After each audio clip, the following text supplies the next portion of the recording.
A Canadian astronaut is heading to the moon, potentially in just a few weeks. NASA is completing final testing for its Artemis 2 mission, which will launch 4 astronauts into deep space for the first time in over 50 years.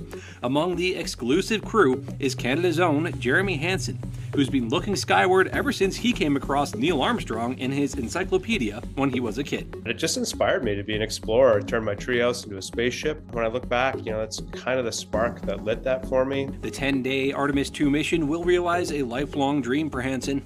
Born in London, Ontario, he first took to the skies as an air cadet, then as a fighter pilot, all the while keeping his eye on the prize.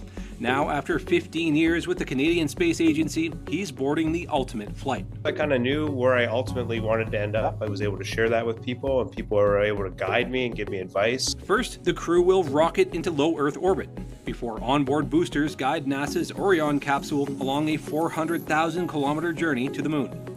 Then gravity takes over, bringing the crew around the moon further than any human has gone before, by the way, and back towards Earth with a splashdown in the Pacific Ocean.